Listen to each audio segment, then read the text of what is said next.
gusto ko sana may sabay ang art din doon. Yun yung parang goal and dream ko po.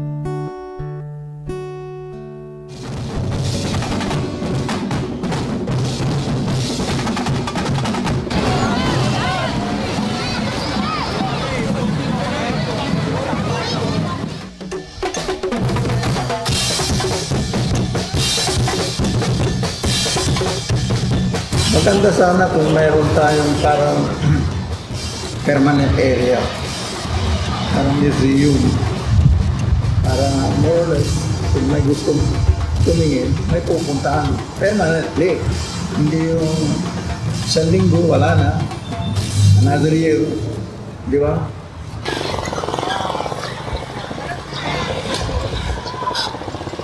Walang minintin. Kahit napasag-pasag, hindi man. Grabe yung hindi man nila inayos ko.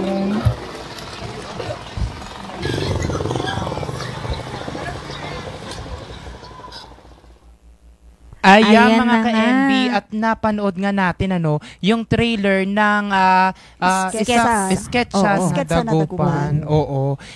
Napakaganda Vanessa. Nakita natin. Parang sa Pangasinan kasi pag sinabi mo Pangasinan parang beaches, pero yung art scene pala doon is very evolving at parang nagpa-flourish. And to talk more about this, makakasama natin ng Pangasinense din na filmmaker na si Sir Christian Ramoso. Good morning, Good morning, sir.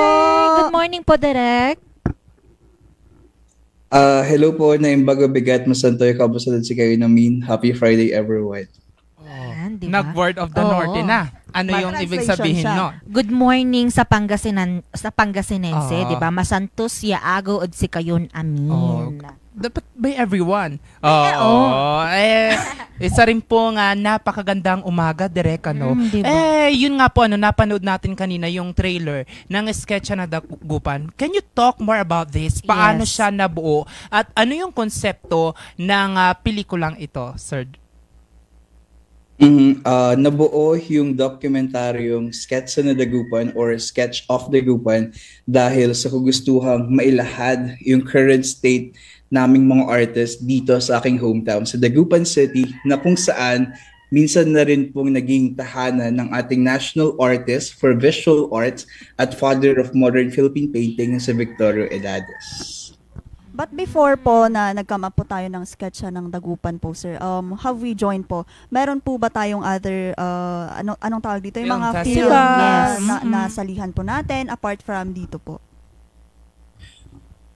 Bukod sa Sketsa na Dagupan, nagkaroon kami ng isa pang documentary film. Ang title na nailalon, Agdibalikas or Unspoken Hope, in English po, at it went to different film festivals na rin po, international or locally din po. Pero for Sketsa na Dagupan, una siyang ginawa kasama po ang Montañosa Film Festival. Ito po ay isang activity under the LGU of Baguio City, and we are very grateful sa kanila dahil through their help nabuo po yung Sketsa na Dagupan. Direk Christian Ramoso, balikan ko lang, kumusta ba yung art scene dyan sa Dagupan City at syempre dyan sa Pangasinan, at ano ba talaga yung naghugot? Ano ba yung hugot? Ano yung dahilan kung bakit nabuo tong kwentong ito?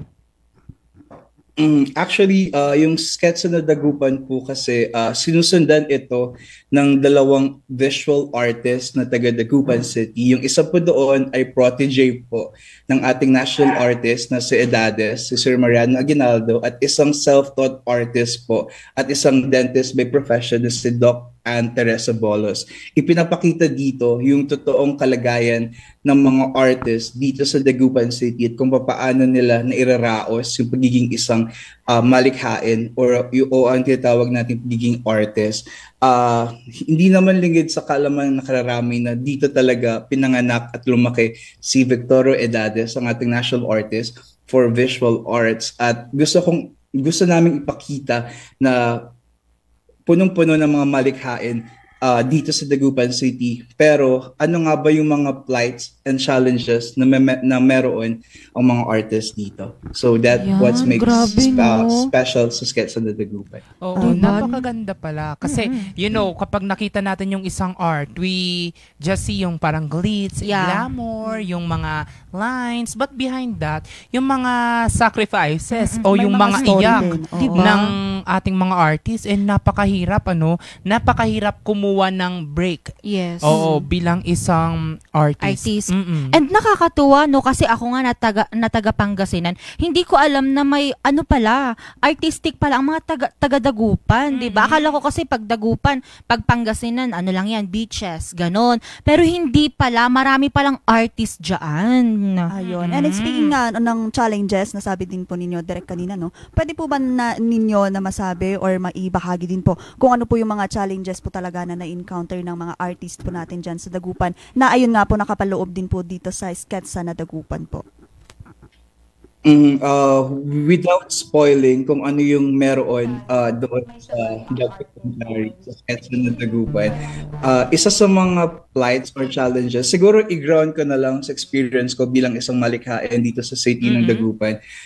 Sabihin na lang natin na may mga activities tayo for the arts, pero let's be honest, after nun, anong susunod? Like for example, we have exhibits, week-long exhibits, stuff like that. Pero after nun, saan yung artists na katulad namin? So basically, yun yung isa sa mga maraming problema na kinaharap ng mga artists dito sa Dagupan City, at yun po yung mararamdaman po, yung pulsa ng documentary sa Dagupan. Napakalalim pala Oo, talaga talagang ng hugot nito. pinaghuhugutan. Speaking of, itong ni Sir Christian Ramoso, ni Direk, na Sketsa na Dagupan, sumali yan dito sa may Montañosa Film Festival. So shout out dun sa mga organizer nitong film Diba? festival. Talagang buong Pilipinas din naman. And bukod dun sa film festival na yun, hindi pa naman nagtapos ang Oo. achievement nitong pelikula dahil nakapasok nga Sana, ito sa isang film festival internationally. Can you talk more about this, Direk? Lately or recently, nakapasok po ang dokumentaryong Sketsa na Dagupan sa Emirates Film Festival. Ito yung kauna-unahang independent film festival nila sa United Arab Emirates, at ngayon po ay nasa 11th edition na po ng film festival. Sa pangunguna po nito ng kanilang festival director na si Sir Ronald Awa. Sa katunayan po, last year, sa last edition po nila, sa 10th year po nila, yung team po namin, may ipinasang document din po doon. Yun po yung Ilalon Agni Balikas, An Unspoken Hope. And fortunately, nakapag-uwi po tayo ng Best Documentary Award last year. And today po, we are so very hopeful na sana makapag-uwi ulit. Pero beyond that, we are so very happy na mapabilang po ulit doon dahil itong film festival na ito sa Dubai ay dadaluhan po ng mga iba't ibang filmmakers mula sa iba't ibang. Ayun, nakaka-proud naman. Nakaka-proud kasi finally, Pangasinan no? Pride, Oo. Dagupan Pride, Dagupan and Pride. all that. And yun nga, Vanessa. Ayun. Dito sir, no, parang yun nga po nasabi po ninyo, naka-join po kayo ng iba't ibang mga film festival, and sa inyo po, how does it feel po na nare-recognize po yung mga hardships ninyo, yung mga hard works ninyo, yung mga dugot pawis po ninyo para po makapag-produce ng mga ganitong documentaries, sir? Yeah, bilang isang emerging filmmaker, alam niyo po, nakakatuwa na na-acknowledge yung gawa namin ng team ko because, may mga day job kami. So, apart from doing films, we have our own battles din na kinaharap. Pero sa kagustuhan namin na maglahad ng isang storya na mailap pag-usapan, para sa amin, malaking bagay na iyon. Kahit hindi kami mag-uwi ng awards, as long as di parating namin yung gusto namin sabihin through our arts, through the film, masayang-masaya na po kami doon. Diba? Nakaka-proud talaga na unti-unting nakikilala yung gawa ng Pinoy, and talagang taga Pangasinan pa yung gumawa nito, and nakasali siya sa international, so it means marami rin talagang sumali, and luckily kayo, yung sa inyo po ang napili. Oo. Kumusta naman ho yung parang suporta sa atin Yes. ng mga ng mga residente dyan sa Dagupan City? Kumusta yung pagtanggap nila syempre dun sa pelikulang ating ginawa syempre? Bago pa lang siya ma-premiere sa Montañosa Film Festival dyan sa Baguio City, buong puso na rin nilang sinuportahan po ang sketch na Dagupan, lalong-lalo na po yung nasa arts community po namin dahil ginawa po namin itong pelikula kasama po sila at para po sa kanila. And ngayon po dahil nakarating na rin po sa ibang lugar, actually iba't ibang lugar, like nanggaling na rin siya ng Mindanao bago pa lang siya lumabas ng Pilipinas, and we're so very happy with that dahil yung message ng pelikula, yung message na nakapaloob doon sa pelikula ay mas malayo pa yung mararating, and now worldwide pa. So yeah. Ayan. Ano naman po ang mensahe ninyo sa lahat ng sumusuporta po sa sketsa ng Dagupan? Thank you po.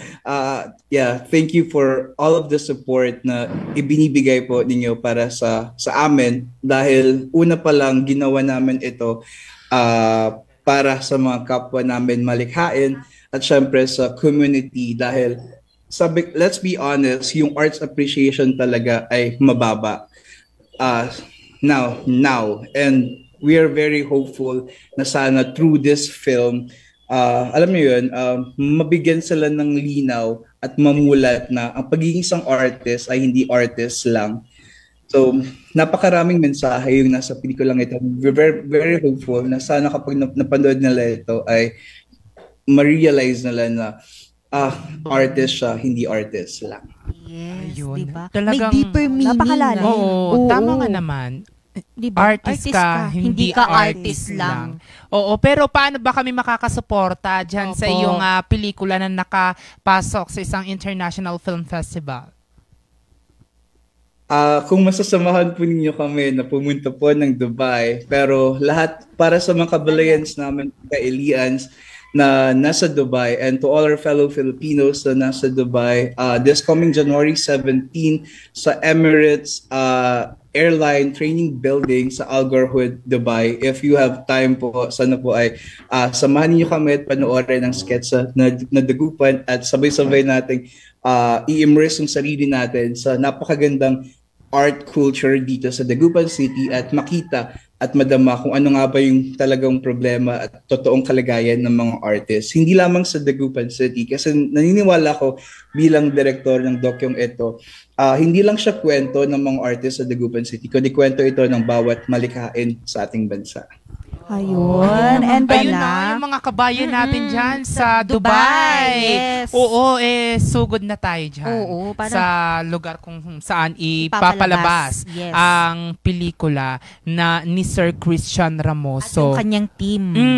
May mga gustong pasalamatan, Sir Christian. May mga batiin. gustong batiin. Yup. Syempre kung wala itong mga taong babanggitin ko po ay hindi may babahagi ang kwentong ito, ang sketch na Dagupan. Of course, our creative producers, Sir Jerome Dolin, kasama po si Steph Arcegono ng North Luzon Cinema Guild, ang aming production manager, Gids De Vera, ang aming director of photography, Engineer Ronz Balawan, ang aking assistant director, Ray Cyril Benzuela, ang camera operator, sound recordist, second editor, Albert Sampalicria, and of course, our partners and collaborators, Montañosa Film Festival, and its partners, Youthcaster, North Luzon Cinema Guild, Online Film Lab for Regional Stories, Office of Congressman Christopher De Venecia, Provincial Government of Pangasinan, Pangasinan Tourism, DCD Micro Gallery, Turtle Garden, Sagupan, Cups and Berry, Bolos Dental Clinic, Aguinaldo Interiors, and all to our partners and collaborators who supported us since day one. Thank you po. nakahinga naman po tayo, sir.